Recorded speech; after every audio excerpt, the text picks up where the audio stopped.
When I did my 21-day water fast in Costa Rica, we had devices. Now, this was back 12 years ago, so they weren't like so smart like they are now. But I remember there was a small group, and it wasn't a silent meditation, thing or anything like that.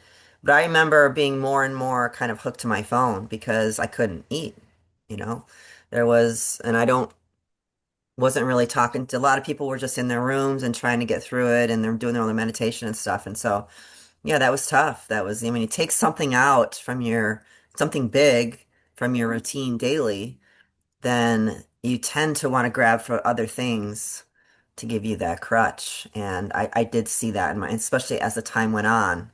And I was just fantasizing about food, like the last week was terrible. And I was looking up recipes. Like I was a raw foodist at the time, so I was looking up all the raw food recipes, and I had pages and pages of these recipes, ingredients and stuff for raw food and stuff. I was like, I can't wait to go home and make this and that.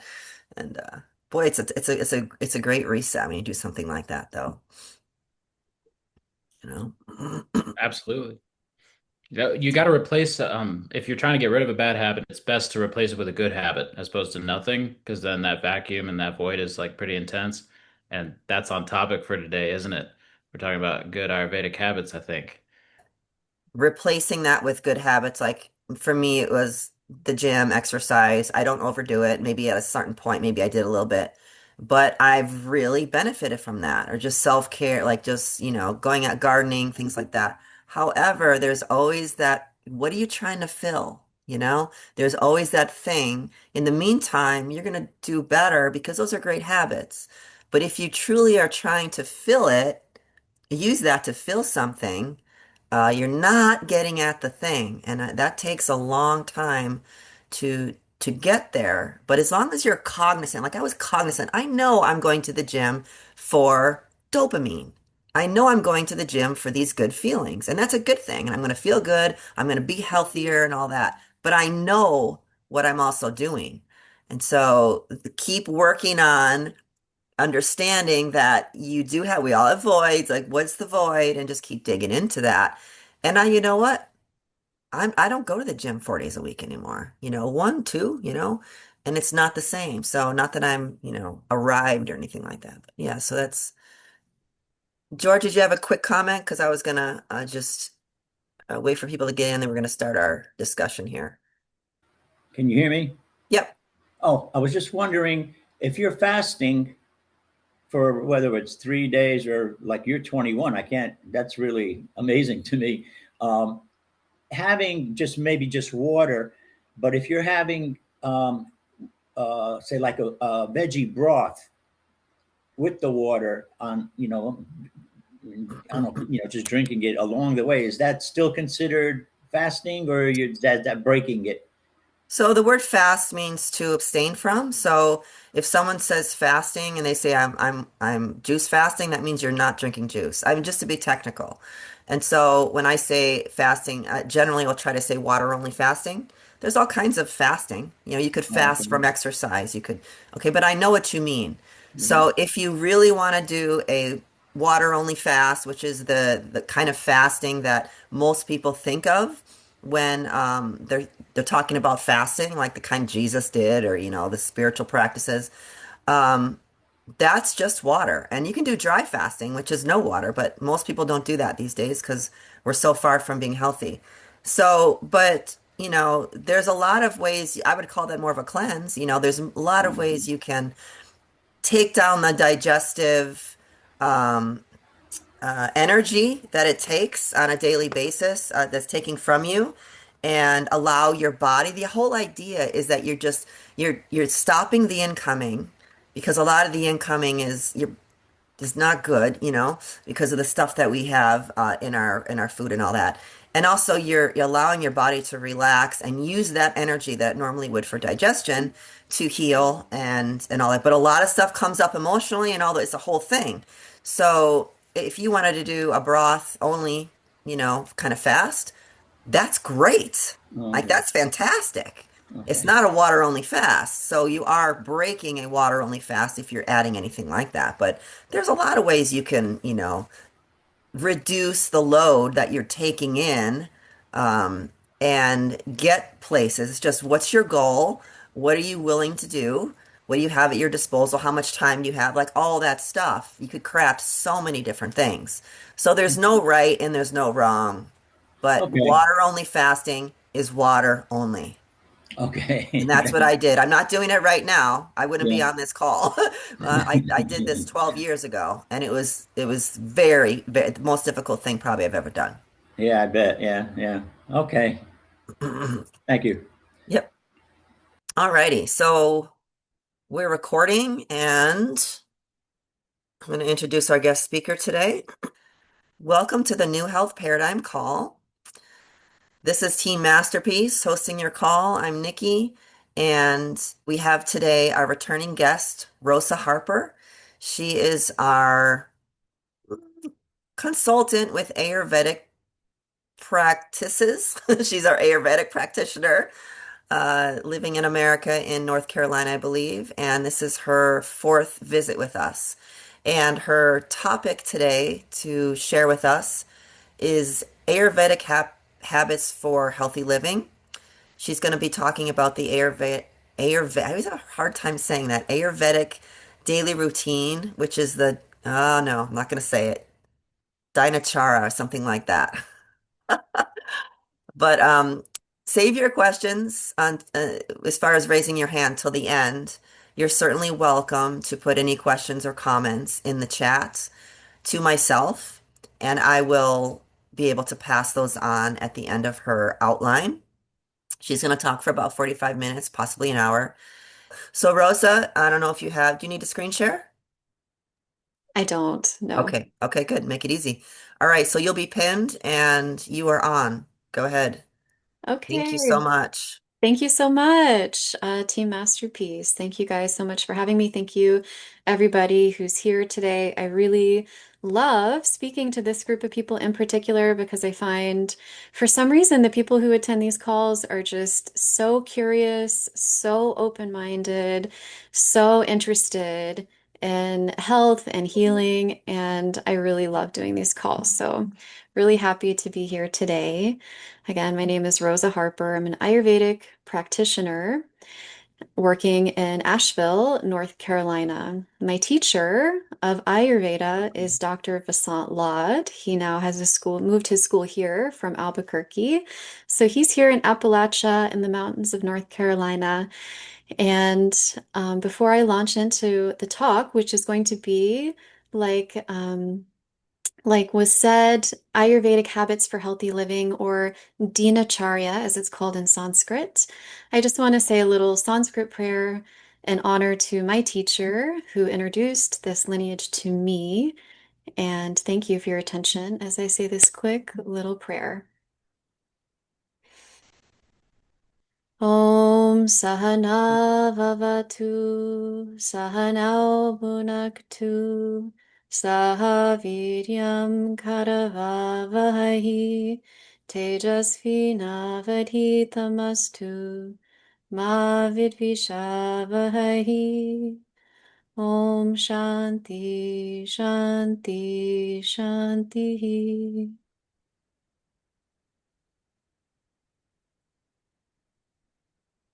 Okay. So again, thank you so much for your attention today. Our topic is Ayurvedic habits for healthy living. The term for this Ayurvedic daily routine is Dinacharya. So this is probably the most important concept in Ayurveda. Anyone who's new to Ayurveda, I'll just say a few words about it. It's made up of two words, Sanskrit syllables, Sanskrit words. One is Ayur, which means life. And one is Veda, which means science or the knowledge of. So Ayurveda is the science of life. It's the oldest medical science on the planet, and it hails from what we now call India. And somehow this place has preserved this medical science throughout the ages. It's at least 5,000 years old, most likely much older. And it was originally an oral tradition passed on from teacher to disciple, and eventually was written down in these sutras. So these are poetic verses that describe health, healing, and the totality of life. It is a complete medical science in that it covers pharmacology, it covers pathology. There's even like surgery. There's texts about complex, elegant surgeries. And all medical sciences really come from Ayurveda and are compatible with Ayurveda as long as they create more balance, more harmony in the body, the mind, and the spirit of the individual, and do no harm, have no negative side effects. Ayurveda considers any kind of medicine that has a negative side effect to not be true medicine, or to not be good medicine. So that's just a little bit about Ayurveda. And like I said, the most important and foundational thing in Ayurveda and in life is what we do every day. So we can, go to a retreat or go through a cleanse and have amazing results, and then go back to patterns that create disease and replicate the same disease that we just cured. So it's the habits, it's the daily rhythms of your life that heal and sustain health. So this is the concept of Dinacharya. And I'm really excited to share a little bit about the Dinacharya as routine as was presented to me with you. So if you know a little bit about Ayurveda or study a little bit online and you look up this word Dinacharya, you might find a long list of things that you're supposed to do every day. And I will be kind of giving you guys a bit of a list of what you're supposed to be doing every day. But what really works is what you're able to do. And I think Matt mentioned, he mentioned something about this, replacing a habit, replacing an unhealthy habit with a positive habit. If you can take just one thing from this list that feels like it's doable and helpful, that is a great outcome. You don't need to do everything that I share with you today, because that's overwhelming. It's really hard to change everything that we do at once. So just like baby steps, implement one thing, see the results, have it become second nature, and then implement another thing. So, the Ayurvedic perspective on how you start your day. The Ayurvedic perspective in general is about striking harmony, like creating harmony between yourself and your environment. So, it's about creating harmony between your body and the environment that it's in, between you and nature. Capital N, nature, your own nature, and the nature of the cosmos and of the earth where you live. So, the way that you start your day is considered to be very important. The way you start your day and the way you end your day. These are like the bookends. They're very important things to kind of set the tone for your day. Did you have something to say, Nikki? No. Oh, okay. Just checking. I'm Um, writing oh, notes. okay, great. So the way that we start our day is extremely important. And so Ayurveda, the way that it was taught to me, recommends starting your day as soon as you open your eyes, as soon as you get up, having the first thought be something positive. Ideally, your first thought upon waking will be remembering and giving gratitude to the God of your understanding. Whatever that is, whatever religion you practice, whatever kind of spiritual orientation you have, to remember that which is greater, that which you look to for guidance, to remember that force of creation and to offer gratitude, to offer a prayer. This is considered to be probably the most important part of your dinacharya is that first thought upon awakening because it will set a tone. So there are practices you can do for this. Dr. Ladd describes a practice where you look at your hand and you recognize God in the form of your own hands. And then you take your hands and you kind of like energetically brush yourself off before you leave the bed. That's a beautiful practice. I don't manage to do that every day. Sometimes I remember it, but I do try to just have that first thought upon waking be, the name of God as I understand it. and some gratitude towards waking up.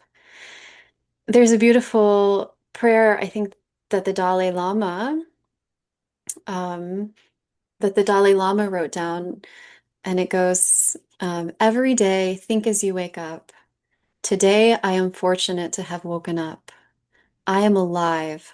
I have a precious human life, and I'm not going to waste it. It's a beautiful prayer. This group, this nonprofit in Austin, put it to song, and they have a song that sings that prayer. It's a really beautiful song. Precious Human Life is the name of that song. So this is the most important part of your Dinacharya. And no judgment if you wake up and you're grumpy, like it's okay, but just try as soon as you remember to have that moment of gratitude, to have that moment of prayer and remembrance for why you're here and what this day is going to be about. And yeah, so that's the most important part. Another thing about waking up. So Ayurveda recommends that you wake up at least 90 minutes before the sun rises, before the sun crests on the horizon. So the name of this time is called Brahma Muhurta. This is considered the most auspicious time to rise and get out of bed, around 90 minutes before the sun, as close as you can get to that pre-dawn period. One of the reasons is that during this time, there's an energetic on the planet where things are starting to stir. Life in general is starting to wake up, and there's a momentum. It's a very beautiful, peaceful time. And there's a natural cresting, like you can think of a wave of energy. During this time, this pre-dawn time, energy is starting to rise. So if you can rise your body with this energy, you can kind of rise, you can catch the wave of energy, and you will have more energy throughout the day. As opposed to if you wake up after the sun rises, you're going to kind of miss the wave. And you can test this out. I've definitely tested it out in my own life. And when I wake up after the sun has risen, I have less energy, I'm more groggy, it's harder to get my day started. So this pre-dawn period, you know, there are caveats to this. If you've stayed up all night with a sick child or whatever, like you kind of need a good night's sleep to be able to rise to meet that early morning hour. But if you can, you should, because it's a very rich time to get up. So you say a prayer. Ideally, you wake up during this pre-dawn period. And one of the most important things you can do then is to clean your body well. I'm probably going to spend the most time on this section when it comes to cleaning the body because Ayurveda has a very unique, compared to what most of us in the West have been taught how to clean our body, has a very unique perspective on this. So to clean the body, first things first, Dr. Lad, is evacuation. An important part of cleaning the body is clearing out the mala or clearing out the waste products of the body. Dr. Lad has often said, blessed is the person who wakes to the call of nature. So if you are one of those lucky people who wakes up and has a bowel movement first thing in the morning, this is kind of the natural rhythm that we want to be striking with our day.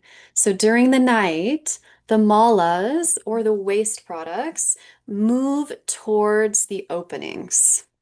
So our colon, ideally all our feces has moved, has the astringency of the colon has taken the water out, and we have had a good night's sleep and are able first thing in the morning to evacuate the colon completely. That's ideal. And ideally, after we evacuate, we finish all of our cleansing practices and we take a shower. If we're someone who is not able to evacuate first thing in the morning and it happens later, we want to make sure that we clean ourselves well after evacuation. This is an important part of Dinacharya. It's practiced in the East. and in many other parts of the world, and many of us don't quite get this training when we're growing up, is that we actually need to clean our orifice after having a bowel movement with water. Anyone who's tried to clean up a sticky mess on the counter knows that dry paper just isn't going to do it. And the importance of the cleanliness of the openings of the body is really emphasized in Ayurveda, which is why many people in India are horrified when they learn that Westerners just use dry toilet paper. They're just like, oh my God, like people are walking around with dirty, dirty butts, and many of us are. And to have fecal matter walk around with fecal matter on the opening of your body like that will it'll breed bacteria. It'll create an unhealthy situation. So wash your bum if you can. There are ways around this. There are little portable bidets. I have a friend who takes, it's called a tushy. It's like a little squirt bottle, and you can clean yourself with that. But to clean the opening with water is considered to be a really important part of cleaning yourself.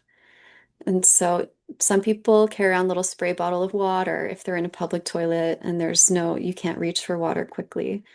So that's just something that is kind of new to many of us. It was new to me when I started learning Ayurveda, and it makes a big difference in keeping your body clean and keeping that part of your body clean and free of bacteria and disease-causing things. So cleaning yourself after you evacuate is important.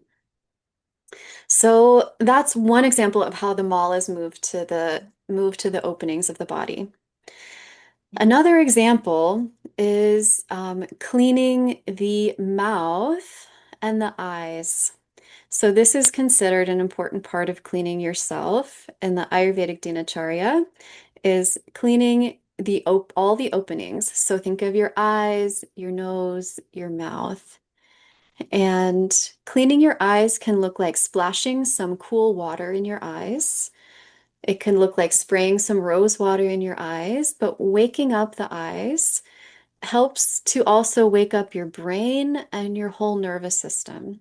So gently cleaning the eyes is a practice that will give results. Now, cleaning your mouth, many of us brush our teeth. And anyone who is somewhat familiar with Ayurveda has probably heard of tongue scraping.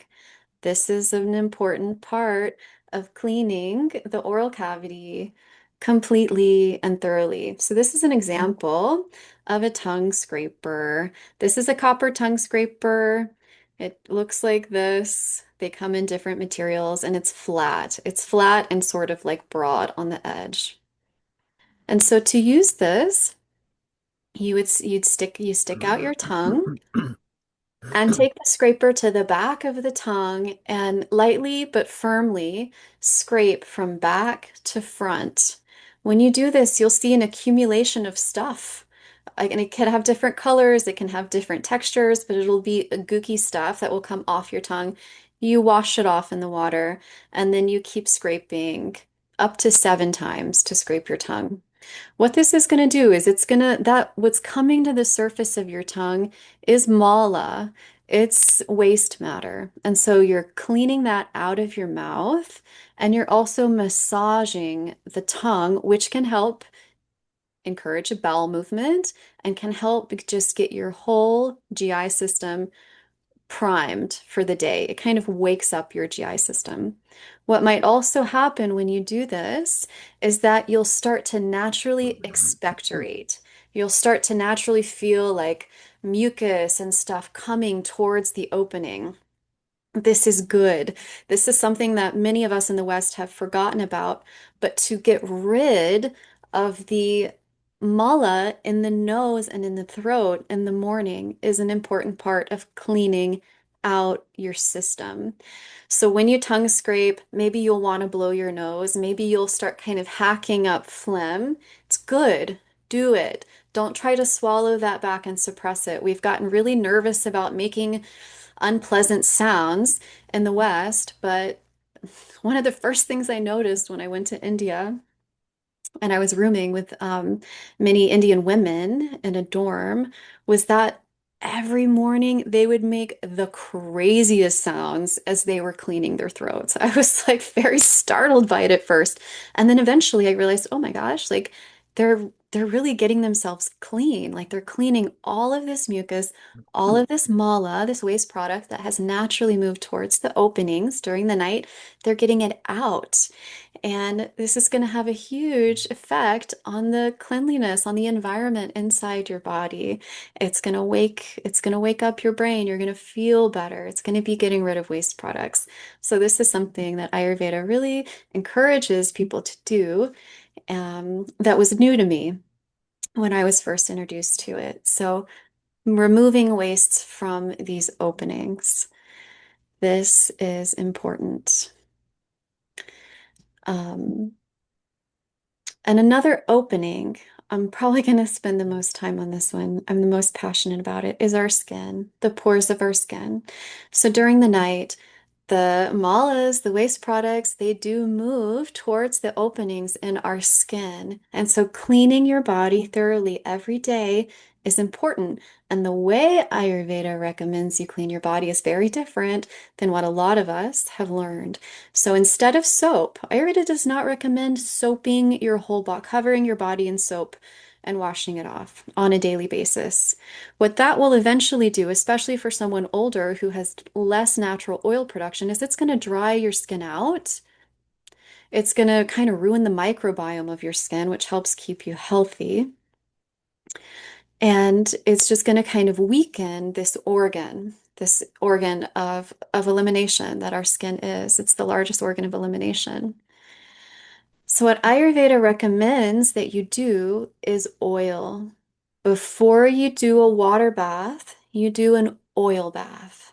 Oil, oil, oil everywhere, really. The more you learn about Ayurveda, the more you'll see this start to come into play. So many of the therapies involve oil. And there's good reasons for this. Oil feeds the skin and it cleans the skin. Oil can pull things out that water cannot. So when you massage your whole body with oil before taking a bath, it pulls things out of the skin that have adhered to it, and it also nourishes and feeds the skin, supports the microbiome. It does so many good things. It supports the nervous system. Oil, oil, oil. I can't say it enough. The Sanskrit word for oil is sneha. Sneha. This is a synonym for love. Sneha means oil. Sneha means love. And so what you're also doing when you oil your body is you are articulating with your tissues. You're unfolding. If you start to do this, especially if you do it in an intentional way with a really beautiful oil, maybe that's warm, you will start to feel love. It releases neurotransmitters that just make you feel good. It makes you feel loved. It's a really nice, an oil massage is a really nice thing to do for a loved one. So oiling yourself, the word for this oil bath or this oil massage that you do before you get into your water bath is called abhyanga. Abhyanga. And this cleans the body, it nourishes the body, and it restores the body. So it's a shodhana or cleansing, shamana, palliative therapy, and it's a rasayana. It's a rejuvenation therapy. It does all of these things. And people are a little afraid of oil because oil gets everywhere and it's hard to get out of your fabrics. And so, in a few moments after I describe how to do the oil massage, I'm going to talk about how to get it out of fabric because you can. And once you get over that initial hump of being afraid of it, you won't be anymore, and you'll be able to really utilize this therapy. So, the idea with oiling your body is that you want to have a really high quality oil, a food grade oil. Your skin eats. You don't want to put anything on your skin that you wouldn't put in your mouth. So, a food grade oil. The basic, pretty safe for everybody oil with tons of benefits, including natural magnesium, um, natural sunscreen, natural mineral rich content is sesame oil. So to use a sesame oil, natural, organic, untoasted. You don't want toasted sesame oil. That ruins a lot of it's delicious to eat. It ruins a lot of the properties that you want on your skin. Natural, organic, untoasted sesame oil. This is a good oil to start with if you want to start doing Abhyanga. So you don't have to use a ton of oil, but you want to cover your skin in it. You can warm it up. That would be nice. You can also just put a little bit in your hands and warm up the oil in your hands. And you can start from the periphery of your body, so maybe from your arms, working inward, circling your joints, and then long strokes over the long bones. You might want to pay particular attention to the joint spaces if you're someone who is a little bit older, maybe has cracking joints, maybe has some weakness in the joint space. The joint spaces are places that, just like the Tin Man and Wizard of Oz, like you need to kind of like take care of these hinges of these joints. So maybe focusing on the joints if you don't want to do a full body Abhyanga. The neck and the low back are really good places to work oil into. And your whole face, your whole body. As long as your time permits, give yourself a nice oil massage. You're going to learn something about your body. Maybe you'll find a little stuck place, especially for women. An oil massage for your breasts on a daily basis is such good preventative medicine. We all know the prevalence of breast cancer and things like this, and creating more circulation, more nourishment, more awareness in this area is good medicine for everyone, and especially for women, for people with breast tissue. So to give yourself a full oil massage, after you've done that, and I would recommend not necessarily oiling the bottoms of the feet in the morning. I do that at night. And maybe we'll talk about that at the end of the talk. Oiling your feet at night is a really nice practice to have a good night's sleep. If you're someone who struggles with sleep, giving yourself an oil foot massage at night, then maybe putting on a pair of socks you don't care about and going to sleep. This is really going to help you have a good night's sleep. But during the day, to keep your floors protected, you can probably skip the bottoms of your feet. So give yourself a nice oil massage. Know that it's doing so much good stuff for you. And if you have some time, stay in a warm environment and let it sit on your skin for a little while. If not, I usually don't have that much time, so I jump straight into the shower. I do my oil massage and I get in a hot shower. And I let the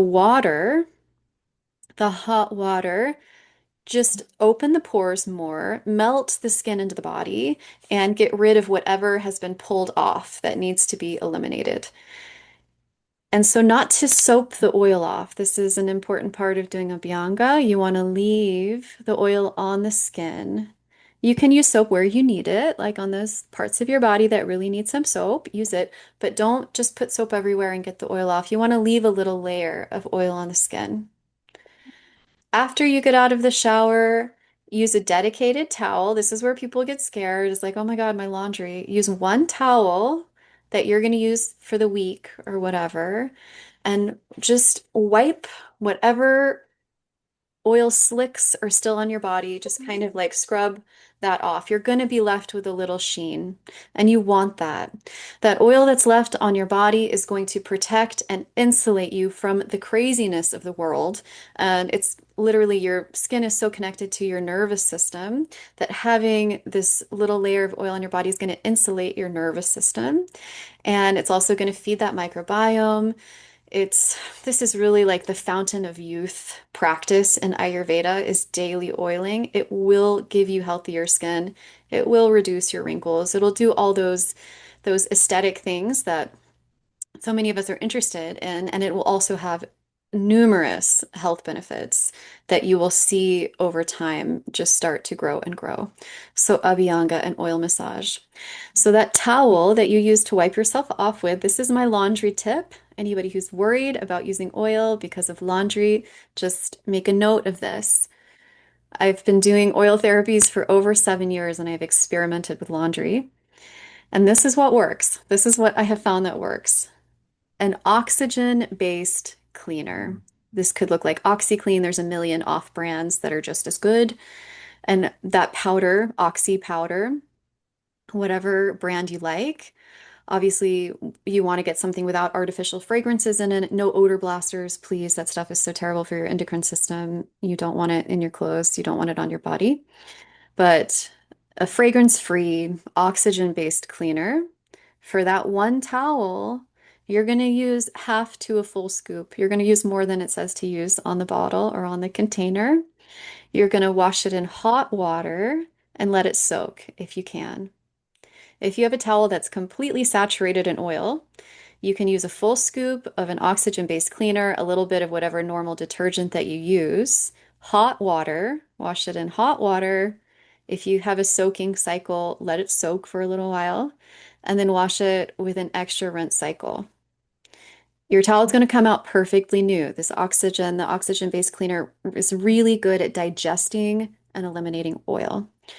So I have found that that works. I saturate sheets and towels and all kinds of things in oil on a daily basis, and I use this method and they come out perfectly.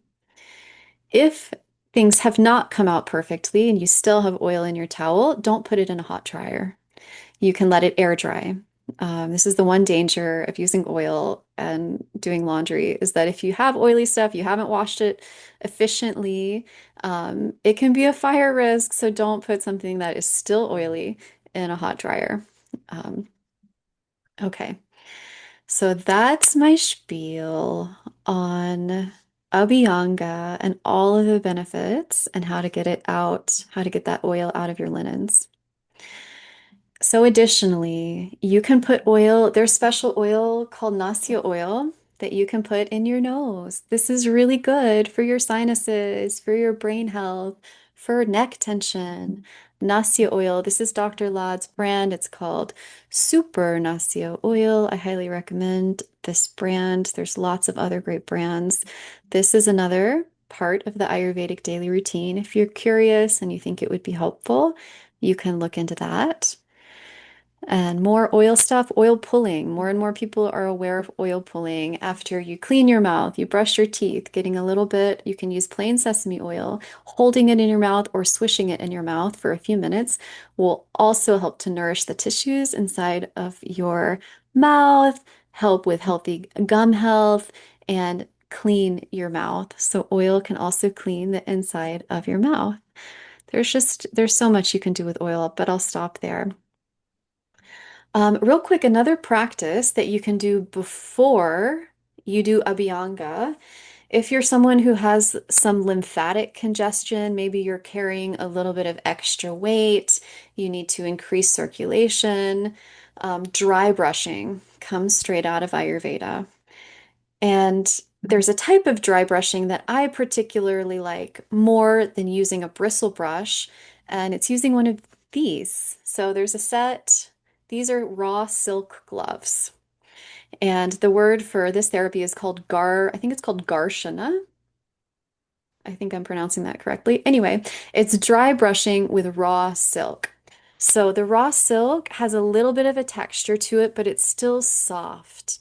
And this is going to exfoliate your skin, move your lymph, and just kind of help wake up your whole system without hurting your skin, without irritating your skin. It's going to give you all of those good benefits, but it's softer, it's gentler. And honestly, something about the silk, I feel like it actually does something to your magnetic field. It's sort of like just cleans your aura even. The silk is a very unique substance. So if you're someone who's interested in that, you can find these types of raw silk gloves, Garshana gloves online for around $25 a pop, pretty affordable. And you can wash them in your laundry and reuse them for a long time.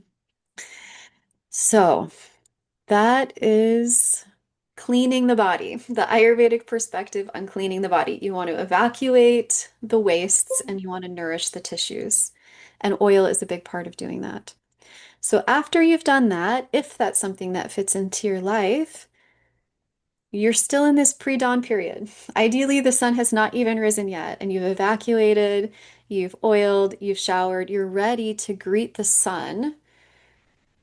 You're ready to greet the day in a way that honors it. You want your body to be clean and presentable as you say hello to the sun, as you say hello to this master of of Agni and of life on the planet. So it's really out of respect for the day that you're doing this, that you're doing this to your body, and out of balance and a respect for your own health. So ideally, after you shower, after you oil, now is the time where you actually exercise. And doing a Abhyanga, doing an oil massage before you exercise, is going to your body's going to be able to move better. Your skin's going to be able to eliminate better. It is absolutely indicated and considered important to do an oil massage and to clean your body before you exercise. Now, some people will be like, well, I'm going to get sweaty if I exercise or whatever. The sweat, if you have cleaned your body appropriately and oiled, the sweat is going to be clean sweat. There's nothing to worry about to have a little bit of sweat.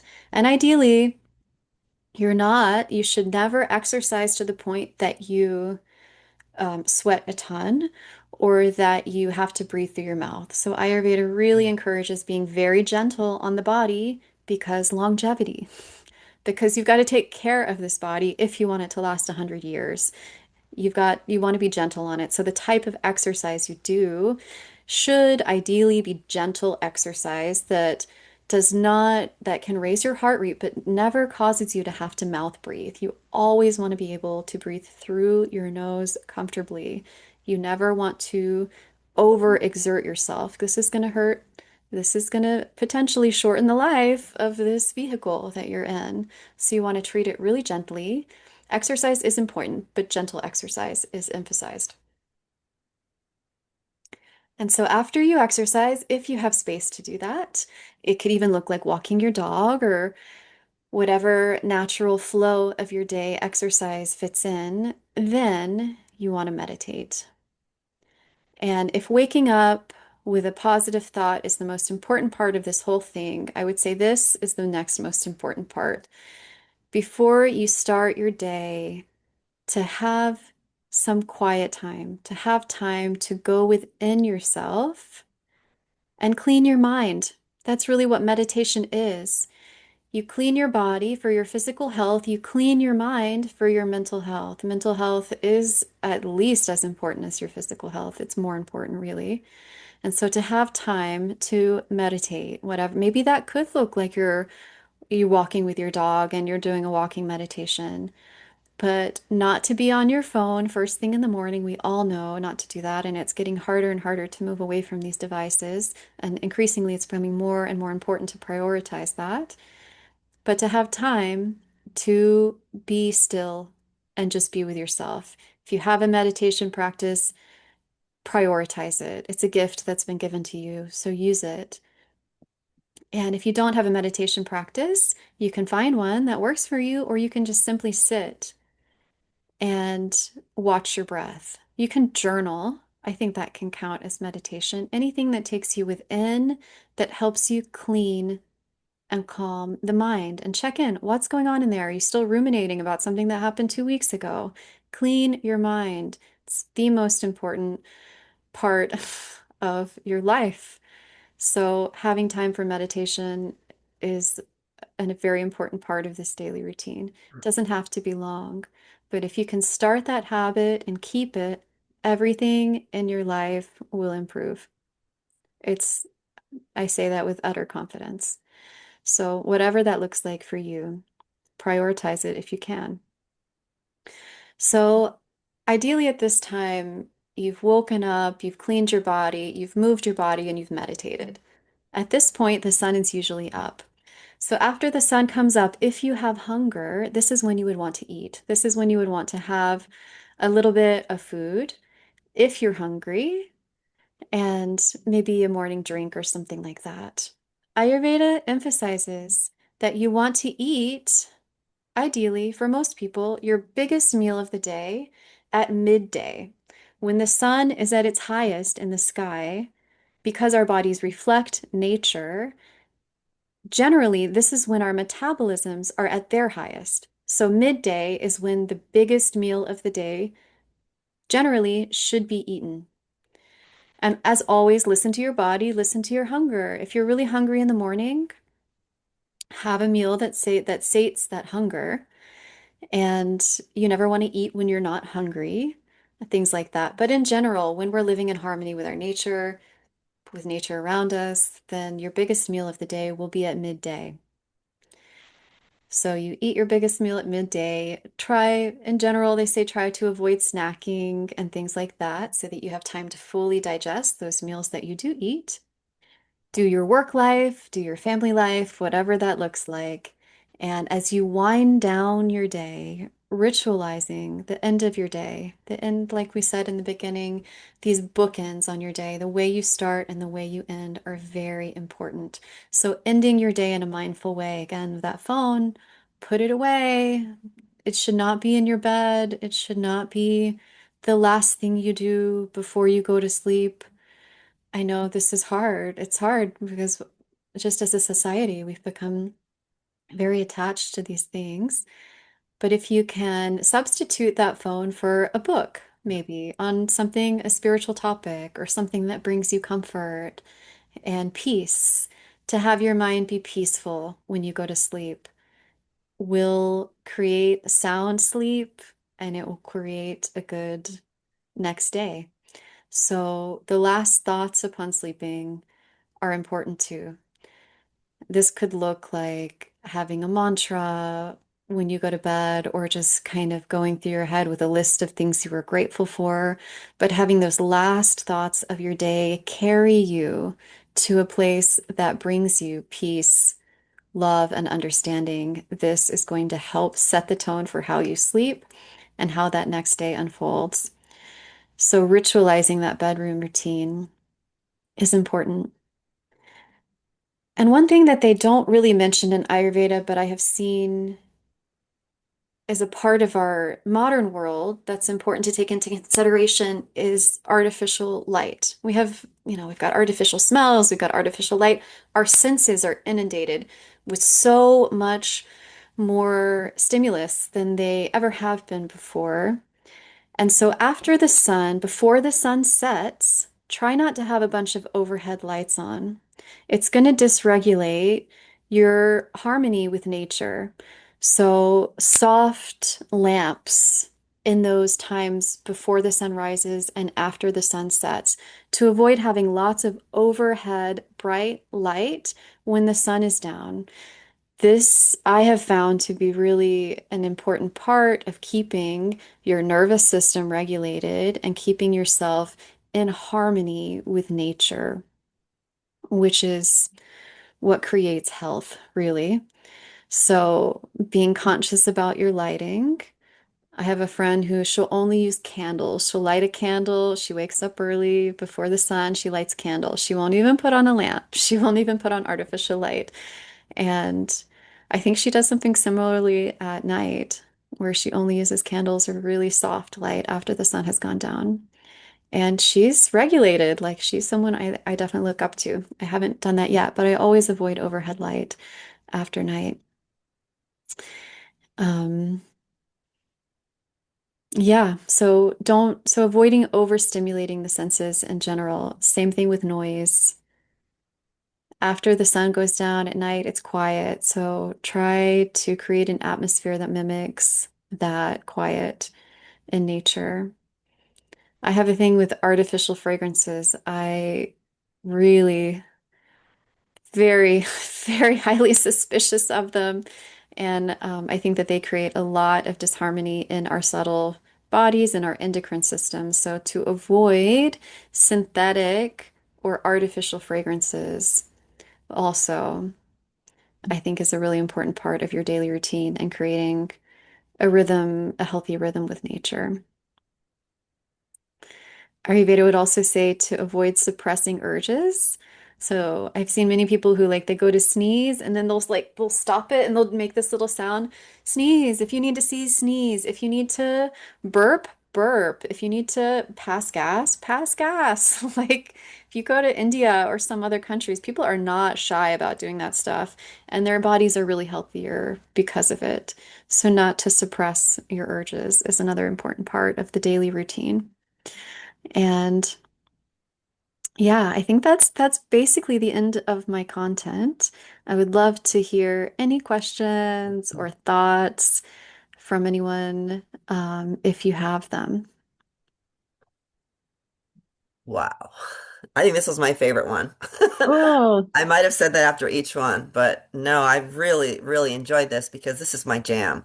I love the cleansing uh, routines and aspects and just self-care and all that. And so I'm going to comment first. And please, anyone, if you have one, go ahead and raise your hand. So a couple of the notes that I have down, well, I have more than a couple, but when you mentioned evacuating waste and nourishing tissues, this system, that's exactly what Masterpiece talks about. You get out the bad and you put in the good. That is what health is. And so when I heard that, I was like, oh, ding, ding, ding, ding, ding. That's truth right there. And so that's how we take care of our bodies. And yet people are very disconnected with their bodies, I feel like. And they're we want to know what protocols to do, and protocols are great. But during these protocols, to be able to figure out what works for you, what doesn't work for you, how to, change a little thing so that it's better for you, that comes in time. So just follow protocol and then try to tune into your body as much as you can during that protocol. But these types of presentations that are talking about things that protocols, let's say routines that have been done for thousands of years, like that's a good place to start. Like start there. Don't start with the online influencer who's talking about something that's they're just making up, that's based on a little bit of research, whatever. So that's why I like this. It's so grounded. Let me tick my boxes so that I can move forward. So the body's natural cleansing systems, like that's all we're doing. And that is how you get healthy. Is your body is set up, designed, already, let me let Mary in, all ready to cleanse itself. And so first let's take um notice of what we're doing that blocks that, what we're doing that gets in the way. You mentioned soap, that was one thing you mentioned. Um, Eating too much late at night. That was another thing you mentioned. There's a lot of other things. But so what you just want to do is try to work within the body's natural cleansing systems. And again, going back to our platform here, Masterpiece, the sea plasma in Masterpiece is totally natural to the body. Our bodies recognize that. The mineral composition in the sea plasma, in normal marine plasma, any of those plasmas are very close to the plasma that's in your body. And so when the designers of the Masterpiece formula designed it, it was designed on purpose that way so that it could go in. The zeolite is the payload, and it could grab things that aren't supposed to be there. Now, your body takes care of a ton of things every single day. And if you do protocols like this, you're helping the body to do what it naturally does. And then, of course, we live in a totally unnatural world. We live in a human zoo, worse than a human zoo. And so these unnatural things, what few things, and you'd only need a few, what few things can you add in that are going to kind of be over and above? Because your body's like, I don't know what that is. I don't recognize that, and so just get out of the way, and that's where we shine. But so working within the body's natural cleansing systems is what Rosa is really talking about. Okay, take that off the list. I wanted to ask you a question. Let me see. I'm gonna ask. Well, first of all, okay, because as soon as I ask a question, then we might open up other questions. So I just have another comment. So when you said cleansing the eyes, one of the ways that we can do that also, that I do that, is I use Masterpiece in my eyes. So I do a drop in each eye and it'll sing a little bit. I don't do it every morning, but I've had a bad history of dry eyes. Hmm. I've also had floaters now the last few years. It's gone. The dry eyes are totally better. So when I wake up in the morning, I tend to get a lot of watering. I sometimes will get the sand in the eyes. I believe that to be oxalates. And so on those particular mornings when it seems like that's worse, that's when I'll say, okay, yep, that's my cue. Put a drop in each eye. We do have some people that do it every morning. But that I feel is cleansing my eye because then my eye waters a little bit because of the salt content or the lack of salt, whatever. It's just not exactly what you're matching your tears. And then I let that kind of water and I just take a towel and I kind of just, dab it. And so that is a way that you can help that because and also the minerals will go right. Your eyes are just, they're going to grab those minerals. My floaters are gone and the dry eyes are so much better. Now, the question is, for someone that doesn't evacuate in the morning, would Ayurveda, um, would they propose that it would be a good idea to do water enemas in the morning if you just don't have the urge, like after an hour? What's the hack? Yeah, so Ayurveda, one thing you can do, I don't think they would say a water enema in the morning. There are good times for enemas, and they're definitely a part of Ayurvedic care or Ayurvedic chikitsa for certain problems, especially with the colon. But what I have heard more is to drink a full glass. You can do a couple things, easy, simple things. One would be to drink a full glass of water, room temperature water, clean water, filtered water, first thing in the morning. It will help to kind of flush the system and get your bowels moving. It's one thing you can do. One thing that I often do that I swear by is supplement with triphala. I know we've talked about triphala before. Supplementing with triphala at night. So Okay. before you go to bed, triphala, it is my teacher, Dr. Ladd, could lecture for days on the benefits of this herbal compound. It's made of three different herbs, and it is an extremely good GI mover and GI detoxer. So, to take a good helping, if you're taking powder, maybe like a full teaspoon or more at night before you go to bed, or maybe 4 tablets, if you have tablets, to take that at night. Over time, it might not work immediately if you're someone with more, like this has been your pattern for your whole life, but it will work over time. Ayurveda is the long game. Nothing's going to happen I mean, some things can happen immediately, but it's about how you live your life over time and creating health and longevity. So that is probably what I would recommend to do is to supplement with triphala. There are other herbs, Gandharva haritaki, if you're someone who tends to have more dry, more prone to chronic constipation. Gandharva haritaki is it's a stronger mover of the bowels that can be taken at night in the same way as triphala and can really encourage an early morning bowel movement. So, yeah, I would say supplementing with herbs. And again, this is all for educational purposes only. I cannot diagnose or prescribe anything, but those are some supplements that Ayurveda uses for those reasons. Yeah. After our first talk last summer, I think it was August, I did purchase some of that, a couple bottles, I think, and it does do what you said. I don't remember if I did it at night though, but I remember, and I've used it before, so I went through a good number of months using that, and I just go right back. Um, but yeah, so now I'm glad you mentioned that. And it sounds like it's something that could be done long term or should be done Yes. long term. Okay. Triphala is safe for long term. Yeah, Okay. absolutely. Yeah, because I never like the to recommend anything that's laxative in that way, and you're pretty much saying it's not. It's a very, very gentle mover. Yeah, the one I mentioned, Gandharva Haritaki, I would describe more as a laxative. Triphala, it's actually a rasayana. It's a rejuvenative. It rejuvenates, it detoxes and rejuvenates, and will help do that to the colon. Yeah. Yeah, I mean, between the two, between a laxative and enemas, to me, it just makes more safer sense, and you're not adding things to your biology and forcing your bowels to do anything that. the water enema, it just doesn't take that much either. It just evacuate what's in, the lower part there. But I like the both those options, because then Mhm. you don't want to, I mean, you want to try to fix it. Usually it's diet related, but sometimes it's emotional. Yeah. Cool. Cool. I have used a nose oil also. At the same time, I put in a big order.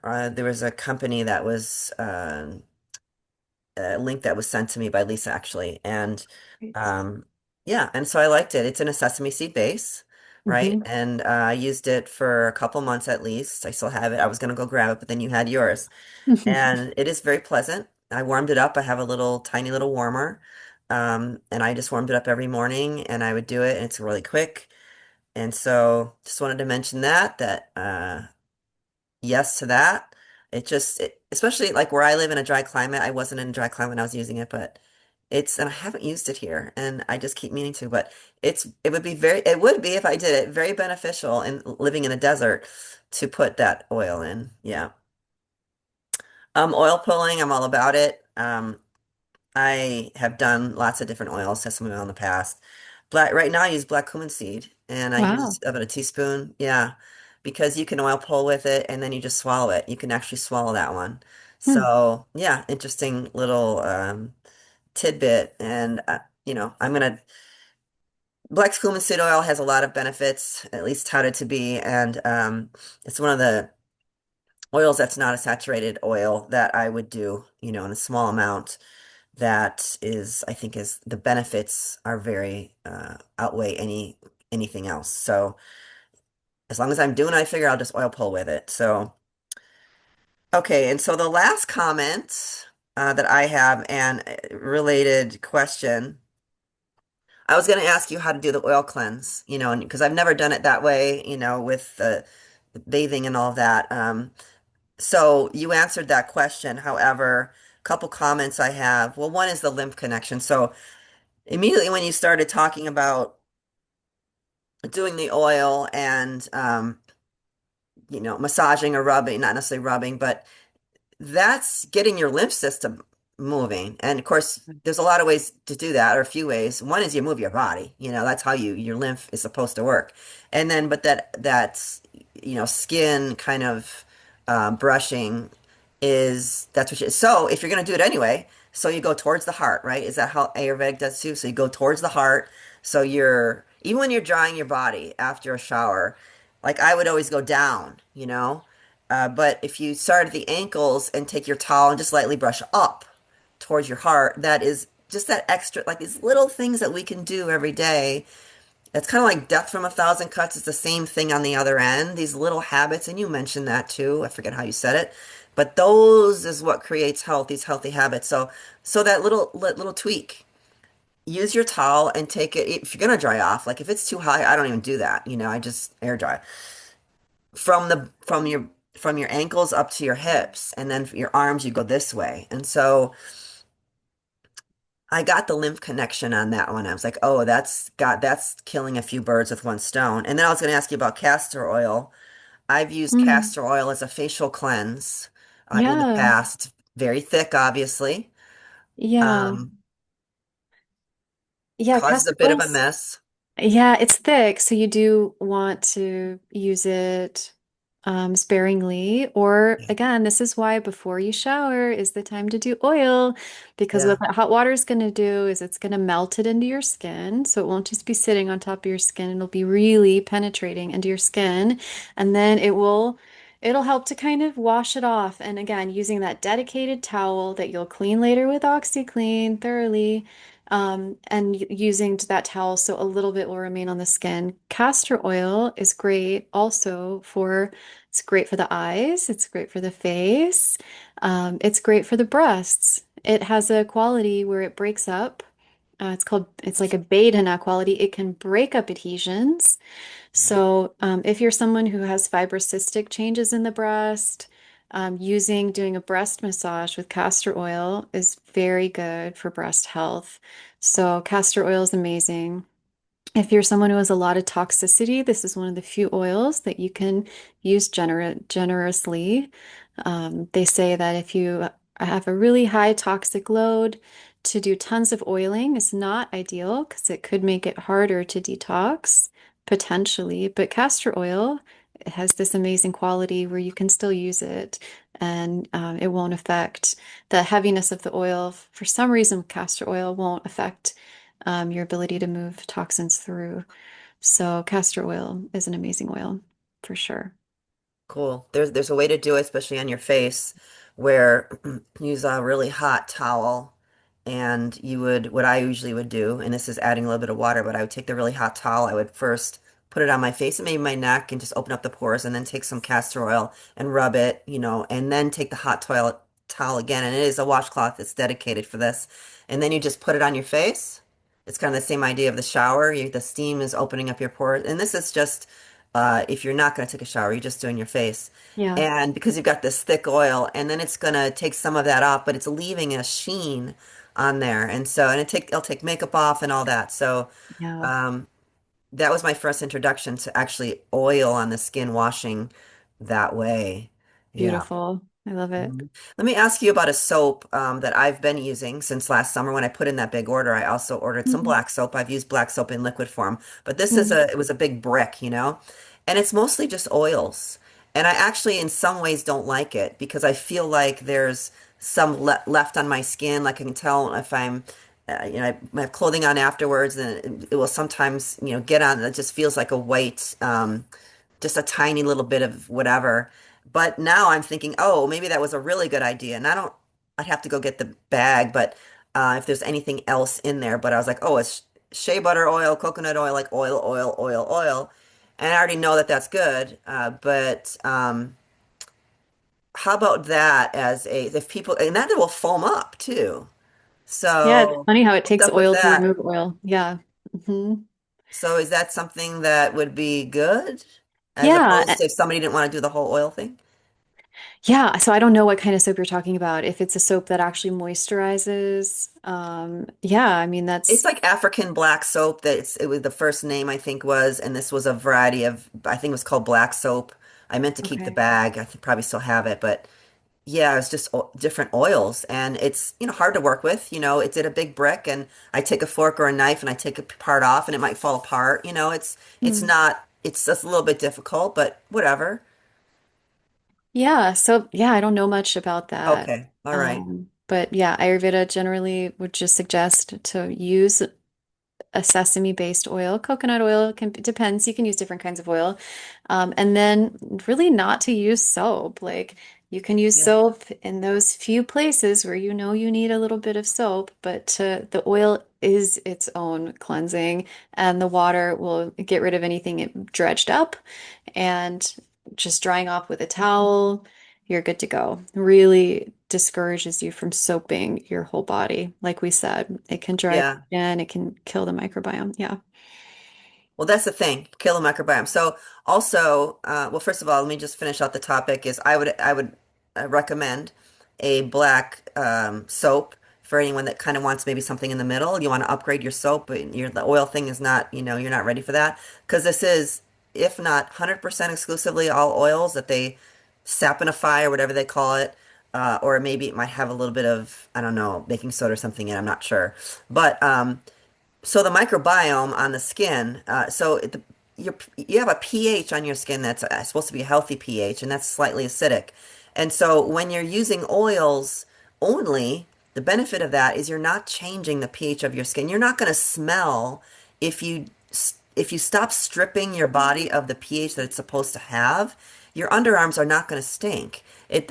Your underarms don't stink because things are coming out of your underarms that stink. It's because there's bacteria that live in certain parts of your body to take care of certain things. And when those bacteria need to grow quickly, they will, and then there's an odor there.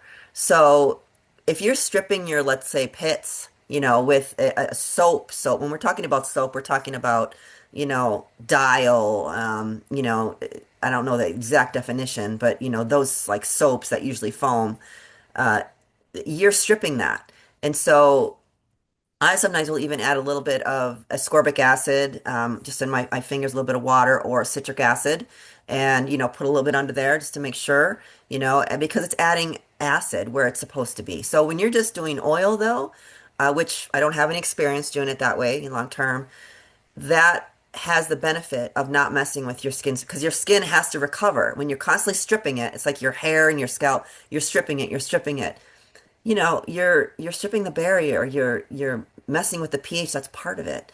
And so you are not going to have that barrier and you're going to get more wrinkles and you're going to, over time that's going to cause damage. Then you're putting stuff on your skin. Stop it. Stop putting these store-bought stuff things on your skin. That's my mother is an example of that. She's been doing that for decades, and it's just, it's back in the day, 25 years ago when I guess first started really coming out, and it was junk, buying it from Walgreens. It's like, Mom, like, she's wrinkled up, and it's so it's not good. You're gonna damage your skin, and you're probably not gonna be able to allow it to breathe as well. Did you have any other comments on that, Rosa? Yeah, well, just the yeah, like what you said, your skin is eating. Like you want to put things on your skin that you'd be comfortable eating, and it was so refreshing for me when I really learned that I don't have to spend a ton of money Right. on products. Like how many of us like spent our so much of our incomes, especially women, we're really marketed to because for products and all of this stuff. Um, Everything you need is in your kitchen. Like everything you need for your skin, you can probably find in your kitchen or in a grocery store. And it's going to be better for your skin. It's going to be better for your body, and it's better for your pocketbook. It does not cost a lot of money to have healthy, glowing skin. Your skin is eating the same kind of foods that you would put into your body. There's an Ayurvedic influencer who I've been noting, and if you're on Instagram and following anything Ayurveda, you might see her, Julie something, and she's always just like has a stick of butter, and she's just like rubbing it on her lips and talking about her skincare routine, which is completely food-based, completely Mhm. just natural. Kitchen pharmacy ingredients, yogurt and avocado and things like that. You really don't need to buy any of those products at Walgreens. You don't need them. Yeah. Yeah. I do a mask and it's sticky and it's frightening when you have it on. But it's just simply a bovine colostrum. It's a powder, and I Okay. put a little bit of water, mix it up really good in honey, and then I Hmm. put on my face, my neck, décolleté, and I try to sleep with it. Normally I do, and it's the next day I just change my pillow out. But oh my goodness, is that ever healing, softening, glowing? Uh, if you can, the longer you can leave it on, the better. So like that is stuff that you can do eat. Mhm. I've done the avocado stuff, masks and things like that, oatmeal, and yeah. Turmeric is a great one for skin. Turmeric, it has Oh, many benefits inside your body and also a ton of benefits on the outside of your body. Yeah. Hmm. wow. Okay. Got to be careful with that because that stuff It stain. can stain. It's also great if you have a wound or a cut. It's great first aid kit material. Honey as well. Turmeric and honey can both be used as wound care. It can, yeah, really help. What is the property of turmeric, however you want to say Yeah, that? turmeric, it's anti-inflammatory. All right. It has a million properties and it's Okay. antiseptic, so it'll keep the cut clean. Hmm. Hmm. Yeah, anti-inflammatory. That is the main thing. You would use it for on purpose, other than seasoning, if you were going to take it internally. You got to take enough of it, though, a lot of it. But Hmm. okay, does anyone have anything? I don't see any hands. We have a smaller group today. Hmm. Look at my notes while. Excellent. While I'm waiting to see if anyone, I have more notes that was just noting things that you said, not necessarily questions. Well, I can Oh, please. Yes, Matt, go ahead. I'm just gonna re-watch this a couple times and get inspiration and information from it both. The whole waking up early in the morning thing would be a game changer for me that I've been thinking about a long time but have not yet been able to. And I think it just comes down to motivation at the end of the day. So I appreciate, these groups and the motivation. I can feel it. And then about the early sleep, there's a guy named Brian Johnson. I don't like think he's God or perfect with everything, but he's like this biohacker guy. And guess what? He wakes up super early before the sunrise, and it's literally the Ayurvedic routine that Rosa described. And that's what his numbers approve. Not eating super late in the day apparently is great for a lot of reasons, but one thing that Brian mentions is that the heart rate goes up when you eat, Hmm. and it's really good to have a low heart rate when you're going to sleep. And if you eat late in the day, that just like makes that relatively, by comparison with not, impossible. And he'll stop eating by noon Yeah. in Oh, order to really maximize this. Yeah. Excellent. I do feel way better if I eat a midday meal, large one, and my morning is just hydrating, the cleansing stuff, zeolites and just all that stuff, and then not eat at night. That is the when I feel the best, and I love the idea of just I'm trying to get to where I'm cycling with the sun. I am going outside in the mornings. nice. I have a setup now where I'm catering to all of these things. And so I go out and I just put my feet on the ground in the morning, even if it's just for 1 minute. And it generally is because I'm just like, and before I look at my phone, anything like that, I go outside, I look at near the sun because usually the sun is coming up when I'm getting up. And yeah, that is supposed to, by the way, this is a great hack. If you have circadian rhythms that are wonky, that seems to have helped my circadian rhythm because the sun, I could just speak for an hour on it, and I'm not even an expert. Like you have to have a relationship with the sun. You have to nourish yourself with the sun. So in the mornings, even in the winter, go outside, just put your feet on the ground so you can get that battery charged even just for a minute. So you can just diffuse the positive energy. You're supposed to have negative electrons, and then just kind of look in the direction of the sun, and then go back inside. Or my goal is to stay out there and work out there, but I haven't got a setup yet for that. So I'm trying to get that where I'm in the cycle with the sun and have no lights on at night. I love the candle idea. I never thought of that. But then you got to find candles that are not toxic. It's like, where can I find candles, with even it's the wicks too. So, because they're burning, so keep in mind of that, but I'm being You on can the use lookout. oil. You can use a cotton wick and oil. You can use sesame oil. You can use ghee, like a ghee candle. Okay. Yeah, just cotton wicks. They're just like little cotton strings. And then you saturate, you have a little lamp, you pour oil in it. Um, you can use the sesame oil. You can use ghee is nice to use. It has a special quality where it actually improves the oxygen in the atmosphere. This is what they say. And so, yeah, and you can just use oil for your candles with cotton wicks if you're I worried have about that. seen how to do homemade, and I tell you what, that's going to be a mission because I love that idea. Yeah, And I'm gonna just say I'm gonna do that. So thank you for that reminder. yeah. That pushes me forward even more. I think Sue had her hand up before Barbara, so I'm going to unmute you or ask to unmute Sue.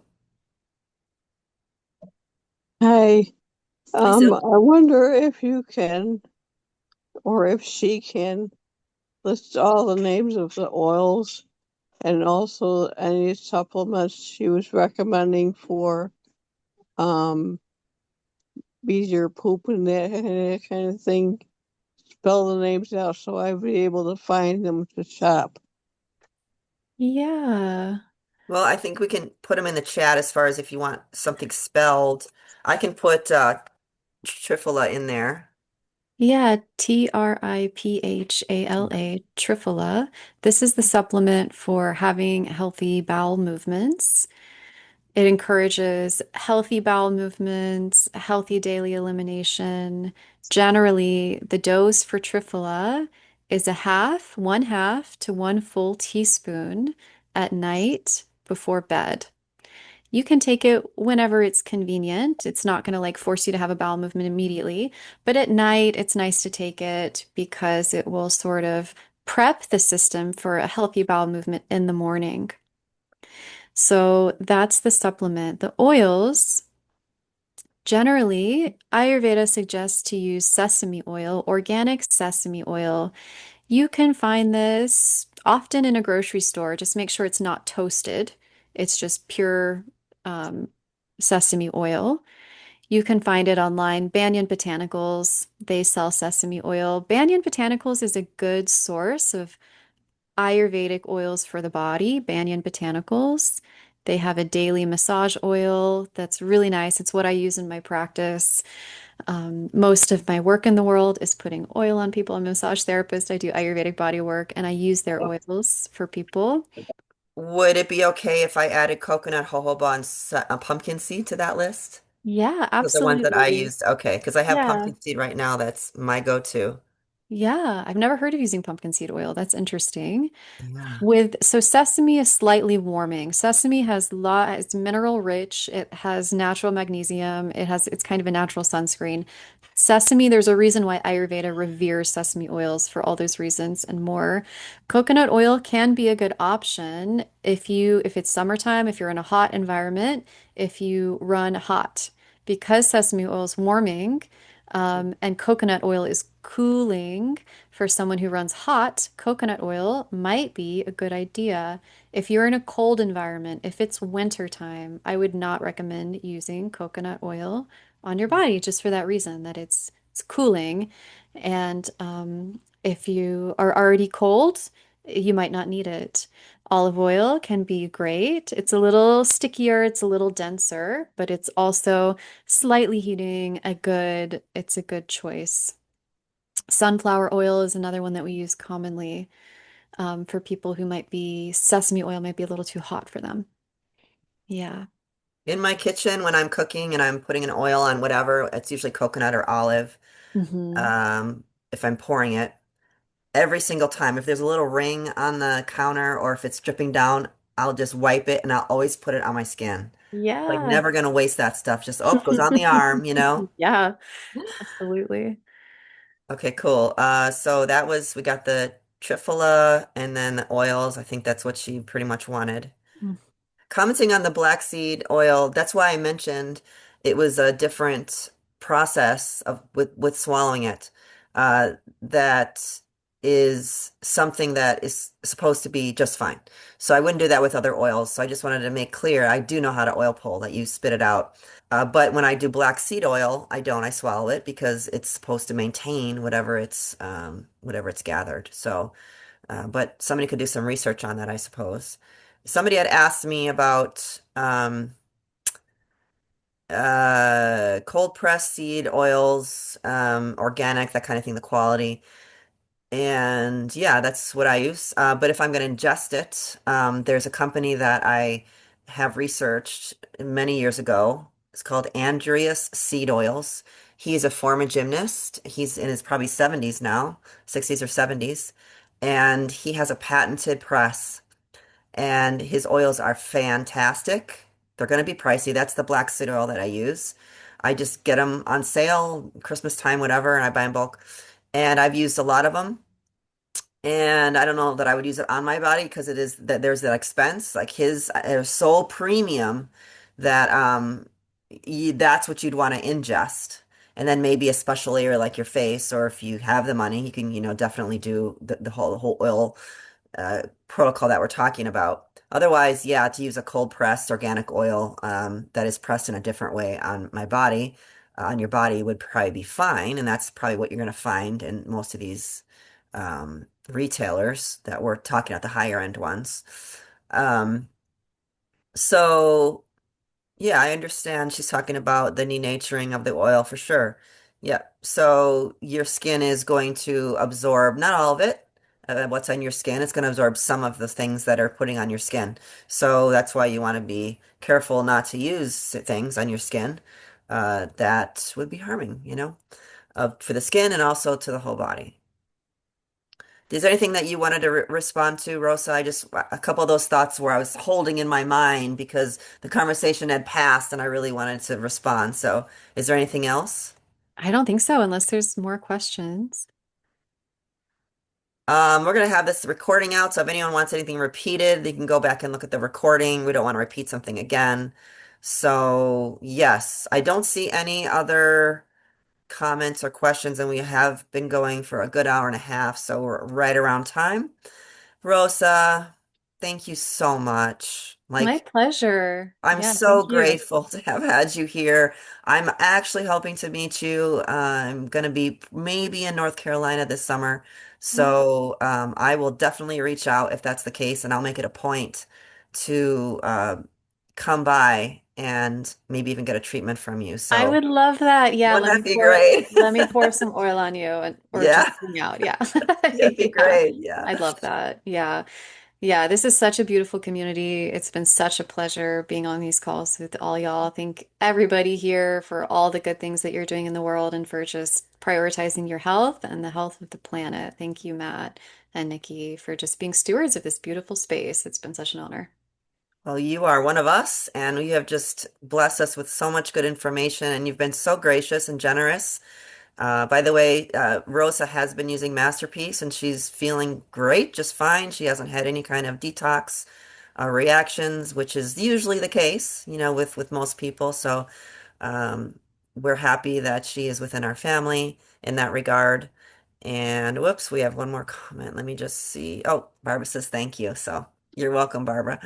Yeah, so I just hate to see you go. It's like, but let's keep in touch for sure. And hopefully I can meet you. And everybody look for this recording to get all the tidbits again. It'll be out as soon as I can get it out. And just everybody thank Barbara, thank Rosa for us, please. And you can actually, let's just unmute everybody. Let's unmute everybody. I'm going to ask everybody to unmute one by one.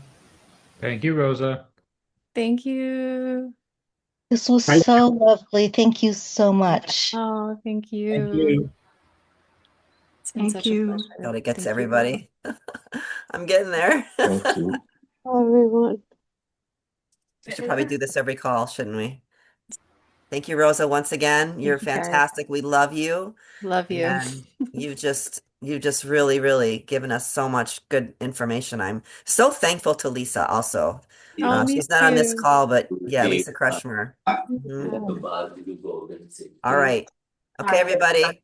Bye for now. Bye-bye. Bye-bye.